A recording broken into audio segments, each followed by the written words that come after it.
जय हिंद, जय भारत। एक बार फिर से आपका स्वागत है हमारे चैनल प्रहार जीएस में। हम लोग पिछले वीडियो में इकोनॉमिक्स का सेशन चला रहे थे। इकोनॉमिक्स में हमने आपको चौथी पंचवर्षीय योजना के बारे में बताया, उसका हमने फुल एंड फाइनल डिटेल किया। चौथी पंचवर्षीय योजना में हमने आपको बताया कि पहली बार 14 बैंकों का राष्ट्रीयकरण किया गया। इसके अलावा कई सारे पॉइंट थे जिसका हमने डिटेल किया। तो अब एक बात समझिए कि पहली बार हमने आपको बताया कि 14 बैंकों का राष्ट्रीयकरण किया गया चौथी पंचवर्षीय योजना के दौरान। हम लोग पढ़ रहे थे चौथी पंचवर्षीय योजना को और हम लोग अभी आगे बैंकिंग के चैप्टर पर। ये इकोनॉमिक्स का चैप्टर है और सबसे मस्ट चैप्टर है। अगर इकोनॉमिक्स पे कहीं से भी सवाल आपसे पूछा जाएगा तो ये बैंकिंग को हमेशा से टारगेट किया जाता है। तो बैंकिंग में कई तरह की चीज़ें होती हैं, जैसे सबसे पहले इसका हिस्टोरिकल बैकग्राउंड, उसके बाद स्टैटिक्स जीके। तो इन सब चीज़ों को देखते हैं। उसके बाद क्या होता है कि बैंकिंग में सबसे बड़ा बैंक यानी कि बैंकों का बैंक है आरबीआई कॉमर्शियल बैंक को लोन देती है। तो वो कई तरह के रेट होते हैं। उस रेट में है एमएसएफ, उसके बाद एक होता है रेपो रेट, फिर होता है बैंक रेट। तो ये सारे चीज़ें होती हैं। तो ये इन रेट को हमको पढ़ना है। तो सबसे पहले हम लोग क्या करेंगे कि बैंकिंग के सेक्टर में इसका हिस्टोरिकल बैकग्राउंड और फिर इसका स्टैटिक्स यानी कि दोनों चीज़ को एक साथ देखेंगे। इसके अलावे फिर हम आरबीआई पर बात करेंगे। तो सबसे पहले आप समझिए कि हम बैंकिंग के चैप्टर पर आए कैसे। दरअसल हमने आपको जब प्रथम पंचवर्षीय योजना बताया तो उसमें कृषि हमको मिला था कि सरकार ने कृषि पर फोकस किया प्रथम पंचवर्षीय योजना के दौरान। तो हमने इस चीज़ को पढ़ा और उसके जस्ट बाद हमने कृषि को चैप्टर में लिया और उसका फुल एंड फाइनल डिटेल किया। फिर द्वितीय पंचवर्षीय योजना में सरकार ने उद्योग पर फोकस किया, तो फिर हमने उद्योग पर बात किया। फिर तृतीय पंचवर्षीय योजना में कृषि और उद्योग दोनों पर सरकार ने फोकस किया, तो हमने कृषि और उद्योग दोनों के बारे में लगभग जाना। और तृतीय पंचवर्षीय योजना में हमको एक चैप्टर मिल गया था HDI ह्यूमन डेवलपमेंट इंडेक्स, तो हमने उस पर बात कर लिया। फिर अब चौथी पंचवर्षीय योजना में हमने आपको एक पॉइंट बताया था, 5वां पॉइंट, कि पहली बार 14 बैंकों का राष्ट्रीयकरण किया गया 19 जुलाई 1969 को। अब क्या है कि जब हमको बैंक मिल गया चौथी पंचवर्षीय योजना में, तो हम लोग इस बैंक को छोड़कर आगे जाना नहीं है। बैंक का तुरंत चैप्टर बना लिए बैंक का, और बैंक को पूरा फुल एंड फाइनल तरीके से पढ़ना है। तो आइए हम लोग बैंकिंग का सबसे पहला पॉइंट जो हमारा है हिस्टोरिकल बैकग्राउंड। तो सबसे पहले हिस्टोरिकल बैकग्राउंड ऑफ बैंक यानी कि बैंक का क्या इतिहास रहा है अपने देश में। तो सबसे पहले 1 नंबर पॉइंट को आप ध्यान में रखिएगा कि भारत का पहला बैंक बैंक ऑफ हिंदुस्तान था। भारत का पहला बैंक बैंक ऑफ हिंदुस्तान था। 1770 ईस्वी में इस बैंक को स्थापित किया गया और इसके संस्थापक थे अलेक्जेंडर एंड कंपनी, एक विदेशी कंपनी थे, उसने इस बैंक को स्थापित किया। इसको कहते हैं बैंक ऑफ हिंदुस्तान। भारत का पहला बैंक, 1 नंबर पॉइंट हमारा है, भारत का पहला बैंक बैंक ऑफ हिंदुस्तान है। 1770 में ये स्थापना हुई। उसके बाद दूसरा पॉइंट, प्रथम भारतीय बैंक यानी कि भारत का पहला बैंक बैंक ऑफ हिंदुस्तान यानी कि विदेशियों के द्वारा खोला गया था, लेकिन प्रथम भारतीय बैंक यानी कि इंडियन लोगों के द्वारा भारत में खोला गया। तो वो कौन सा होगा? अवध कॉमर्शियल बैंक पहला था। प्रथम भारतीय बैंक अवध कॉमर्शियल बैंक। तीसरा पॉइंट हमारा है प्रथम राष्ट्रीयकृत बैंक। राष्ट्रीयकृत बैंक पंजाब नेशनल बैंक है, 1894 में स्थापित हुए और इसके संस्थापक का नाम आप याद रखेंगे। पंजाब नेशनल बैंक के संस्थापक थे लाला लाजपत राय। इस पॉइंट को भी आप याद रखिएगा, लाला लाजपत राय।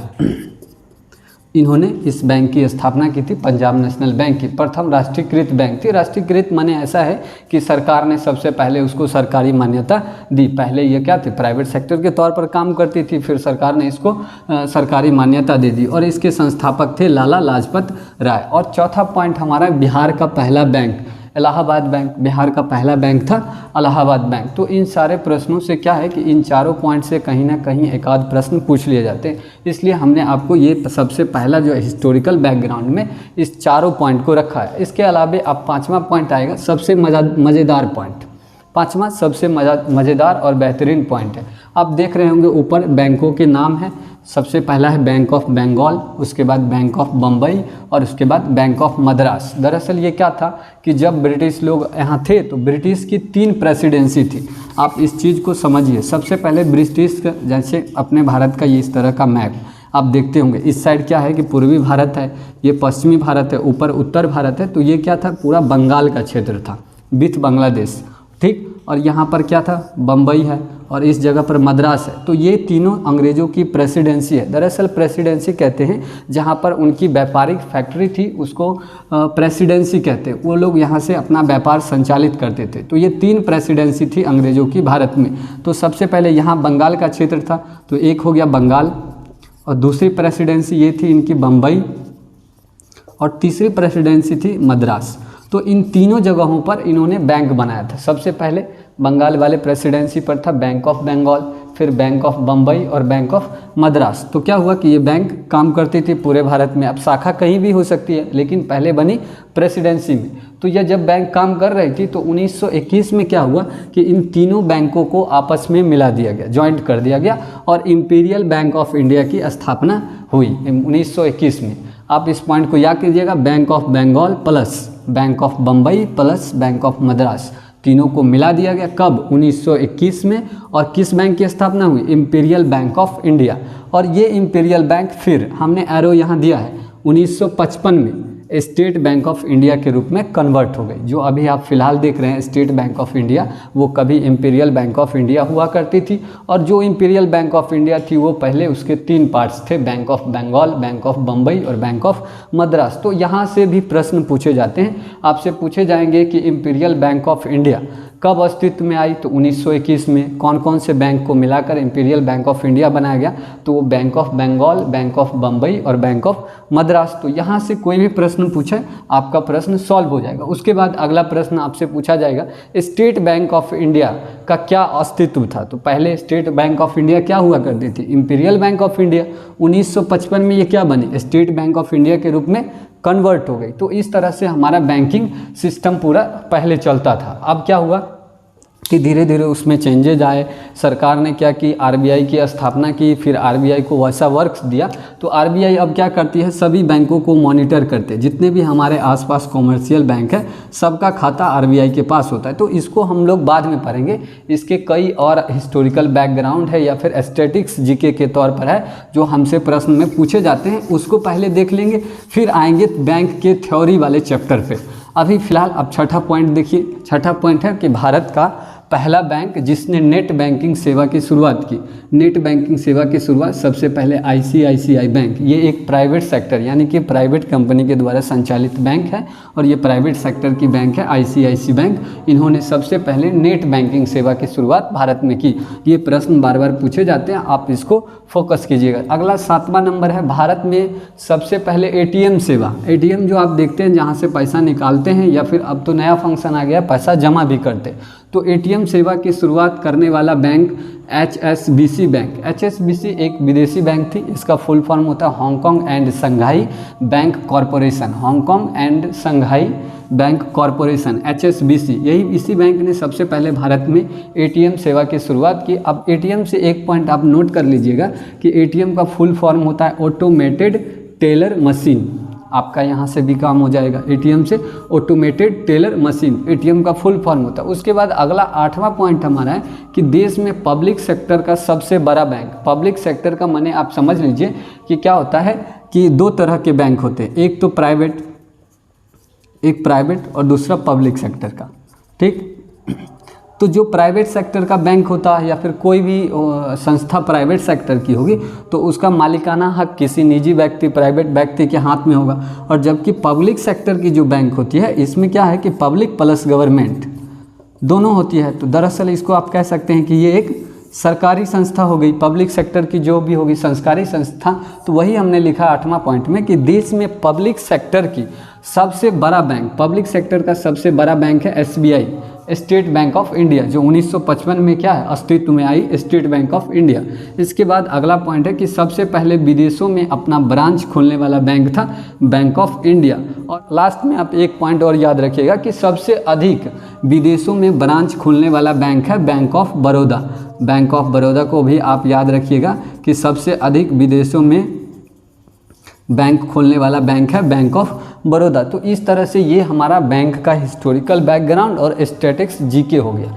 अब क्या है कि अब हम लोग पूरा इसका थ्योरेटिकल साइंस को पढ़ेंगे। दरअसल क्या है कि अब बैंकिंग का पूरा सिस्टम समझने के लिए सबसे पहले हमको आरबीआई पर आना होगा। इसका मेजर पॉइंट इसलिए ये है कि जितना भी बैंक काम करती है, छोटा हो या बड़ा हो, उस सभी बैंक को कौन मॉनिटर करता है? आरबीआई। सब आरबीआई के अंडर में काम करते हैं। आरबीआई केंद्रीय बैंक है, यानी कि सबसे बड़ा बैंक है और केंद्रीय, और इस बैंक के अंतर्गत जितने भी छोटे या बड़े बैंक हैं, commercial bank, regional rural bank या कोऑपरेटिव बैंक, वो सब इसके अंडर में काम करते हैं। दरअसल होता क्या है कि हम लोगों का खाता होता है कॉमर्शियल बैंक, यानी कि हमारे आसपास जो भी बैंक होते हैं उसमें हम लोग खाता खुलवाते हैं, और ये कॉमर्शियल बैंक आरबीआई के पास खाता खुलवाते हैं, और आरबीआई यहीं से इस कॉमर्शियल बैंक को क्या करते हैं? मॉनिटर करते हैं। तो इस तरह से अब हम लोग आरबीआई पर बात करेंगे, रिजर्व बैंक ऑफ इंडिया। सबसे पहले उसकी स्थापना देखेंगे, फिर राष्ट्रीयकरण देखेंगे, इसके अलावे देखेंगे कि आरबीआई के कौन कौन सा फंक्शन करती है। तो आइए हम लोग एक बार आरबीआई पर बात करें। भारत का सबसे बड़ा बैंक है reserve bank of India, RBI.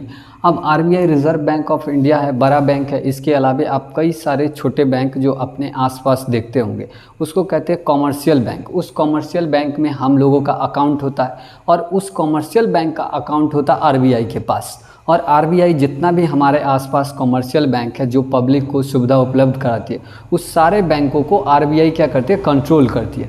तो इसलिए हमने सबसे पहला टॉपिक लिया आरबीआई के, रिजर्व बैंक ऑफ इंडिया। इसके बाद हम लोग आरबीआई के फंक्शंस को पढ़ेंगे कि किस तरह से वो रेट तय करती है, वो किस तरह से उसका आगे का फंक्शंस चलता है। तो सबसे पहले हम लोग आरबीआई का इन्फॉर्मेशन, या फिर इसको सबसे पहले हम लोग आरबीआई का एक बार इंट्रोडक्शन देखेंगे कि किस तरह से आरबीआई काम करती है, या फिर वो इसकी स्थापना कब हुई, इन सब चीज़ों पर पहले बात करेंगे। तो आइए देखते हैं आरबीआई। हमने आरबीआई का चैप्टर लिया, रिजर्व बैंक ऑफ इंडिया। एक बार फिर से समझिए कि ये भारत का सबसे बड़ा बैंक है, और हमारे आसपास जितने भी बैंक हैं इस सब को मॉनिटर करती है रिजर्व बैंक ऑफ इंडिया। अब क्या है कि आरबीआई समझिए, ये एक केंद्रीय बैंक है, रिजर्व बैंक ऑफ इंडिया। अब क्या करती है? केंद्रीय बैंक के अंदर में जितना भी कॉमर्शियल बैंक, सीबी से इसको डिनोट कर रहे हैं हम, तो क्या करती है? इस सारे कॉमर्शियल बैंक का अकाउंट होता है आरबीआई के पास, और जितना भी हम लोग पब्लिक हैं, आसपास के लोग, आम लोग हैं, उनका खाता कहाँ होता है? कॉमर्शियल बैंक के पास। तो इन कॉमर्शियल बैंक के पास पब्लिक का खाता होता है, और इस कॉमर्शियल बैंक का खाता आरबीआई के पास होता है। आरबीआई क्या करती है? जितना भी कॉमर्शियल बैंक होते हैं उसको मॉनिटर करती है कि कब कितना लोन देना है, किस रेट पर देना है, ये सब तय करती है आरबीआई। और कई तरह के रेट होते हैं, जैसे bank rate, MSF, repo rate. तो सबसे पहले इसका इंट्रोडक्शन देखेंगे आरबीआई का, उसके बाद उसके रेट पर बात करेंगे। तो आइए एक बार इंट्रोडक्शन पे बात करते हैं आरबीआई का। आरबीआई यह एक केंद्रीय बैंक है, यानी कि सबसे बड़ा बैंक है, भारत का केंद्रीय बैंक है। इसके अंतर्गत सभी बैंक काम करते हैं। इसके अलावा अगला पॉइंट है, इसे बैंकों का बैंक कहते हैं। अभी हमने आपको बताया कि रिजर्व बैंक ऑफ इंडिया यानी कि बड़ा बैंक है, रिजर्व बैंक, आरबीआई सबसे बड़ा बैंक है, और इसके अंदर में जितने भी कॉमर्शियल बैंक हैं वो सब काम करते हैं आरबीआई के अंदर में। तो सब कॉमर्शियल बैंक आरबीआई के अंदर में काम करते थे, इसलिए इसको क्या कहा जाता है? बैंकों का बैंक। यानी कि हम लोगों का बैंक है कॉमर्शियल बैंक, और ये कॉमर्शियल बैंक का बैंक है RBI, reserve bank of India. तो इसलिए आरबीआई को बैंकों का बैंक कहते हैं। अगला पॉइंट हमारा है, इसे बैंकों का बैंक कहते हैं। उसके बाद इसकी स्थापना 1 अप्रैल 1935 को हुई। डेट पूछा जाएगा, सबसे मस्ट है। इसकी स्थापना 1 अप्रैल 1935 को जीसी हिल्टन यंग कमीशन की सिफारिश पर, आपसे पूछा जाएगा किस कमीशन की सिफारिश पर आरबीआई की स्थापना हुई, तो वो कमीशन थे जीसी हिल्टन यंग कमीशन की सिफारिश पर RBI, reserve bank of India की स्थापना हुई। और एक्ट नंबर पूछा जाएगा, तो एक्ट नंबर 1934-2 के तहत आरबीआई की स्थापना हुई, एक्ट नंबर 1934-2 के तहत। और तीसरा पॉइंट हमारा चौथा, इसका राष्ट्रीयकरण 1 जनवरी 1949 को हुआ। राष्ट्रीयकरण के बारे में हम आपको पहले बता चुके हैं कि मान लीजिए कि कोई संस्था प्राइवेट सेक्टर के तौर पर काम करती थी, उसके बाद सरकार ने क्या कि उसको सरकारी कंपनी के तौर पर घोषित कर दिया, या फिर उसमें अपना पार्टनरशिप सरकार कर ली, तो इसको कहते हैं राष्ट्रीयकरण। तो इसका राष्ट्रीयकरण 1 जनवरी 1949 को हुआ, किसका? आरबीआई का। उसके बाद इसकी स्थापना के समय इसका पैडअप कैपिटल, इसको कहते हैं अधिकृत पूंजी, पैडअप कैपिटल 5 करोड़ था। इसकी स्थापना, आरबीआई का जब स्थापना हुआ तो उस समय इसका पैडअप कैपिटल 5 करोड़ था। अब पैडअप कैपिटल से थोड़ा सा समझिए, ये एक याद करने के अलावा अगर आप इसको थोड़ा समझने का प्रयास करेंगे तो अच्छा से क्लियर हो जाएगा। मानकर चलिए कि कोई संस्था, पब्लिक सेक्टर की कोई संस्था बनाई जा रही है, पब्लिक सेक्टर की बनाई जाएगी तो उसको कहेंगे सरकारी, क्योंकि पब्लिक सेक्टर में क्या होता है कि पब्लिक प्लस गवर्नमेंट दोनों होती है साथ, पब्लिक प्लस गवर्नमेंट, तो इसके क्या कहते हैं, सरकारी संस्था होती है। पब्लिक प्लस गवर्नमेंट, तो मानकर चलिए कि कोई पब्लिक सेक्टर की संस्था बन रही है या फिर कोई कंपनी बन रही है, तो इसमें सरकार क्या करेगी, 60% पैसा अपना लगाएगी, ठीक। बाकी का जो रेस्ट 40% होगा, यानी कि इसको चलाने के लिए 100% जो भी पैसा लगेगा अपने आप में 100% होगा।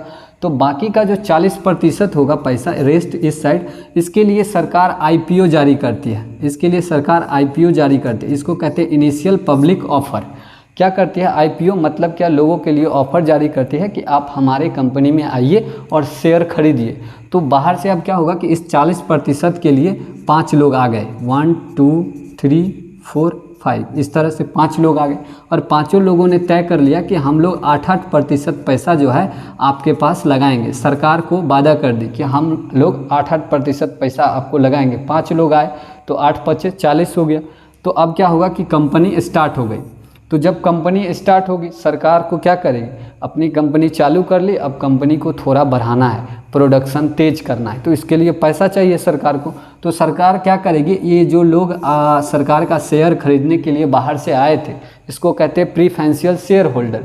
अब क्या करेंगे, इन शेयर होल्डर से सरकार पैसा मांगेगी। तो ये लोग जो 8% का वादा किए थे, अब ये लोग क्या करेंगे, अपना आधा आधा पैसा सरकार को दे देंगे, बोलेंगे हम आपको 4% पैसा दे रहे हैं और बाकी का रेस्ट 4% बाद में देंगे। तो ये जो शुरू में 4% यहाँ जमा करते हैं, इसी को कहते हैं पेड अप कैपिटल। और बाकी का जो 4% रेस्ट रह जाता है, मनी बचा हुआ लोगों के पास, उसको कहते हैं कॉल मनी। वो कभी भी सरकार वापस फिर मांग लेती है। तो इस प्रकार से पूरा शेयर चलता है। जब लोग IPO खरीद लेते हैं तो ये 14 दिन के बाद शेयर के रूप में कन्वर्ट हो जाता है। तो अभी हमने आपको पेड अप कैपिटल के बारे में बता दिया कि स्थापना के समय, जब RBI की स्थापना हुई उस समय इसका पेड अप कैपिटल 5 करोड़ था। इसके अलावा इसका प्रबंधन, यानी कि पूरा मैनेजमेंट, RBI का मैनेजमेंट सेंट्रल कोऑर्डिनेट बोर्ड के द्वारा किया जाता है। यह बोर्ड क्या होता है कि सरकार के द्वारा बनाया गया एक बोर्ड होता है, समिति होता है, जिसके द्वारा RBI का पूरा मैनेजमेंट किया जाता है। इसमें एक गवर्नर और 4 डिप्टी गवर्नर होते हैं। आप सुने होंगे नोट पर गवर्नर का हस्ताक्षर होता है। इसके अलावा इनके साथ गवर्नर की सहायता के लिए 4 डिप्टी गवर्नर, यानी कि हिंदी में कह सकते हैं उप गवर्नर होते हैं। तो सबसे पहले वर्तमान गवर्नर का नाम आप याद रखिए। इस समय अभी वर्तमान गवर्नर जो हैं वो हैं शक्तिकांत दास। इस साइड आप आइए और देखिए, वर्तमान गवर्नर है शक्तिकांत दास और उनका नंबर है 25वां। इससे पहले 24 लोग गवर्नर RBI में बन चुके हैं, 25वें बने हैं शक्तिकांत दास। और 4 डिप्टी गवर्नर, यानी कि इसको कह सकते हैं उप गवर्नर, उसमें हैं बीरल आचार्य, महेश कुमार जैन, NS विश्वनाथन और T रविशंकर। तो अब क्या है कि ये करेंट्स का चीज़ है, बार बार ये बदलते रहता है, चेंज होते हैं। समय के साथ आप इसको देखते रहिएगा, इसमें चेंजिंग करते रहिएगा। जो जो लोग बदलेंगे उनका नाम आप चेंज करते रहिएगा। वर्तमान गवर्नर हो गए शक्तिकांत दास, 25वें नंबर पे हैं। इसके अलावा 4 डिप्टी गवर्नर हैं, बीरल आचार्य, महेश कुमार जैन, NS विश्वनाथन और T रविशंकर। इसके अलावा कुछ पॉइंट्स हैं, जैसे RBI में क्या होता है कि चलाने के लिए या फिर RBI के फंक्शन करने के लिए हमने आपको बताया कि एक गवर्नर और 4 डिप्टी गवर्नर होते हैं। इसके अलावा भारत सरकार के द्वारा नियुक्त एक अधिकारी होता है। भारत सरकार इसमें अपना एक अधिकारी नियुक्त करती है और साथ साथ 4 स्थानीय बोर्ड के सदस्य होते हैं। हमने स्थानीय बोर्ड का नाम मेंशन कर दिया है। ये स्थानीय बोर्ड हैं दिल्ली, मुंबई, कोलकाता और मद्रास। ये 4 स्थानीय बोर्ड है। दरअसल ये बोर्ड क्या होता है कि यहाँ पर RBI यानी कि रिजर्व बैंक ऑफ इंडिया का पूरा मैनेजमेंट संचालित किया जाता है। और इस बोर्ड के एक एक मेंबर क्या होते हैं कि RBI के साथ काम करते हैं, रिजर्व बैंक ऑफ इंडिया के साथ काम करते हैं। तो इस पॉइंट को आप याद रखेंगे कि RBI में भारत सरकार के द्वारा एक नियुक्त अधिकारी और साथ साथ 4 स्थानीय बोर्ड के सदस्य होते हैं। तो 4 स्थानीय बोर्ड हैं दिल्ली, मुंबई, कोलकाता और मद्रास। तो यहाँ के मेंबर क्या करते हैं, RBI को उसके काम को संचालित करने के लिए हेल्प करते हैं, मदद करते हैं। इसके अलावा यह सरकार के एडवाइज़र यानी कि सलाहकार के तौर पर भी काम करती है। RBI सरकार से सलाह ले सकती है और सलाह दे सकती है। इस तरह का काम कौन करती है, RBI, reserve bank of India. अब हमने क्या किया, इसका पूरा इंट्रोडक्शन जान लिया, परिचय।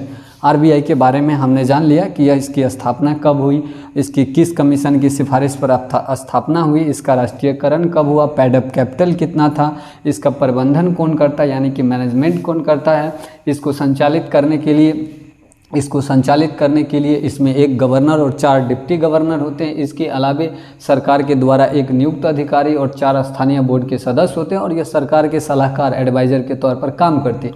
अब समझिए कि आरबीआई का फंक्शन, ये सभी बैंक को, जितना हमारे आसपास बैंक है कॉमर्शियल बैंक, उसको ये क्या कंट्रोल क्यों करती है या फिर उसको मॉनिटर क्यों करती है। दरअसल मामला क्या है कि RBI reserve bank of India सबसे बड़ा बैंक हो गया और कॉमर्शियल बैंक छोटा छोटा बैंक जो हमारे आसपास होता है जहां हम लोग अकाउंट खुलवाते हैं। तो अब क्या होता है, ये कमर्शियल बैंक क्या करेगी, अगर अकेले अपनी मर्जी से काम करेगी तो ये क्या करेगी, लोगों को जितना मर्जी होगा उतना लोन प्रोवाइड करा देगी।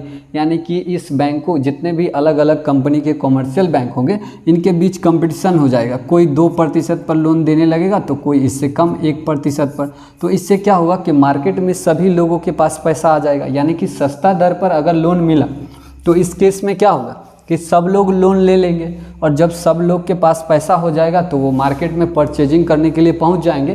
तो मार्केट में जब ये पहुंचेंगे तो क्या होगा कि वस्तु पहले लिमिट, यानी कि वस्तु लिमिट में था, जितना मनी था उतना वस्तु था, खरीदार उतना था। अब एकाएक ये सब क्या करेगा कि इसके ऊपर कोई कंट्रोल नहीं है कॉमर्शियल बैंक के ऊपर, ये सब लोगों को लोन दे रही है, एकदम धड़ल्ले से लोन दे रही है। तो उस केसेस में क्या होगा कि सबके पास पैसा हो जाएगा और सब मार्केट पहुंच जाएंगे परचेजिंग करने के लिए। जब सब लोग मार्केट पहुंचेंगे परचेजिंग करने के लिए तो उस केस में क्या होगा कि वस्तु का संख्या घटेगा, मात्रा घटेगा और पैसे का मात्रा अधिक होगा। तो इस सिचुएशन में वस्तु का कॉस्ट प्राइस बढ़ेगा। मानकर चलिए कि 5 वस्तु हैं और ख़रीदार 50 हो जाए, सबको ज़रूरत है इसका, तो क्या होगा कि सबके पास बहुत पैसा है, तो ये इसका क्या करे, कॉस्ट प्राइस बढ़ेगा कि कोई 50 में अगर ख़रीदना चाह रहा है तो कोई 100 में भी खरीद सकता है, कोई 200 में भी खरीद ले, कोई 500 में भी खरीद ले। तो इस तरह से वस्तु का रेट हाई हो जाएगा।